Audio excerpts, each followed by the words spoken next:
I am a huge, huge fan of Erica Komisar. Please go and look her up. She has some very interesting and research-based perspectives that are incredibly insightful. And here are some of her thoughts on guilt and sacrifice. They cannot deal with sacrifice or hardship or responsibility. They want it to be easy. Who said raising children was easy? You don't get the good stuff unless you put in the work. And it's the same if you're out in the world. Of course, it's easier to go to a job than it is to stay home with a child because a child demands more of you, but it also gives back more. And I'm going to say this is not a binary equation here. So 66% may want to stay home, but they may want to stay home and have part-time work or do some work from home. It may not be as binary as you're making it out to be. It's not like you have to stay home for 3 years. And it's not an elitist idea. So can I just answer the guilt question? Because I didn't get to answer that because you said you're making a lot of women feel guilty. So guilt is actually quite a healthy emotion. In small supply, guilt is a very healthy. It means that your ego is functioning. So if we're not just preoccupied as women on our own needs and desires and self-orientation and narcissistic sort of wishes, then listen, then we have really to, trying. no, if we're not just concerned with ourselves, then when we leave our very, very, very young children, we should feel badly because those children need us. If we stop feeling badly for our children when we leave them, you break the bond. You can't turn off attachment. So a little bit of guilt means your ego is functioning. It's a good sign. Now, the response to that may not be that you can stay home with your children, even part-time, but at least it informs you. So whatever time you have with your children, you spend it wisely. I think it was Penelope Leach who said, well before me, that don't have children if you don't want to care for them, because you can have a very productive and creative life without having children. But if you're going to have children, you need to care for them, and they're your responsibility. If you're going to have children, you need to care for them. When I heard her say that, I thought, okay, yeah, hey, harsh, right? And the other guests who were there in the clip and kind of in the background, they host this and they bring people kind of dissecting the issues from multiple different viewpoints, right? We're saying, well, you're going to make a lot of moms feel guilty by saying that. It applied to me 100%. That is a huge part of where the magnitude and the nature of my guilt was coming from, was that I knew that I could go and choose, even if I did financially for us to make ends meet. If I needed to still work in some capacity, I knew that I could go and find something else where I could prioritize my children. I could clock out at 1 p.m. I could do my 3 to 4 hour workday and then handle the things I wanted to handle at the home and be with my children and be the best version of myself, the most present version. I just knew that there was another option and I was actively not choosing it. And my reasons were fear-based. I've put in all this effort, and what if I can't go and find another job that will compensate me at the level that I'm hoping for, in a level that is commensurate with my experience and the value that I bring? What if I can't find that? What if I can't? And there were, of course, a million hypothetical what ifs that were all fear-based in my head. So it was the safe decision for me to try and figure out a way to stay and to hang on to that career that was familiar to me. I needed to be whacked upside the head. I really did. To say that guilt, that is God talking to you. That is the Lord illuminating your path and shedding light on what is right for your family. And even when I look back and ask myself, when I was a child, another part of this that to me is just very, very personal and profound is the fact that I lost my mother at such a young age. It really has put everything into perspective, in that I'd give anything for more time with her, right? So now as a mother, I'm trying to channel those emotions and that connection that I had with my own children. I try to think about things within perspective of there's nothing more important that I could ever give my sons than my time, undivided time and attention, right? Because even when I was with them, when I had this big job, mentally, I was in 2 or 3 places at once.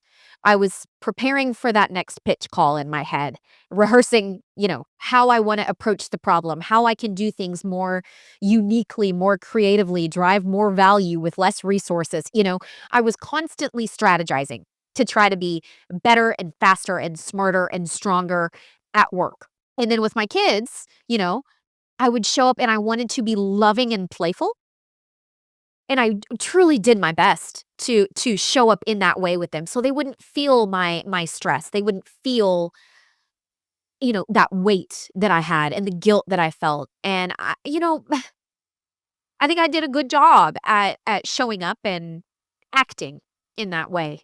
But now I get to show up that way authentically. I am absolutely, joyful and show up as my best self. And I am now able to do that and give them my unbifurcated attention because I am there and I can be more intentional about the time that we are spending together. It's an incredible gift. It's an incredible gift.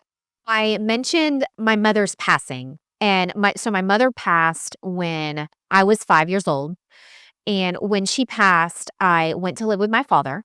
He was I'll just say, blue collar worker and hard worker, and also smartest and kindest man you'll ever meet. And he busted his tail for me. He didn't have the option. We didn't have the option, for him to come and pick me up from school every day and be with me the remainder of the day. This was 1996. And he was doing right by me. How hard he was working, the overtime he put in to, go out to substations overnight and have a sitter come and be with me. And he was very, very thoughtful as well about who that person was. And I love her deeply, and she is my sister. We refer to each other as sisters now. But she was the college student at the time who responded to my dad's ad in the newspaper, because that's how you hired help in Waco, Texas in 1996. She came and got me from school, and she'd be with me overnight when he had to go to substations in rural Texas and be there for a day or 2 at a time. And my dad did what he had to do, and with the help of my family there locally after my mom passed. And so this is not having the luxury of having first just a two-parent household is a luxury. That's an amazing gift. And then being able to have one parent either scale back at work or leave work completely to raise your young kids. These things are luxuries and they are not options that everyone has. He worked his butt off and made me into the person that I am now, and that was not an option, right? And so I understand and wholeheartedly recognize that having a stay-at-home parent is such a luxury, and it's an incredible blessing.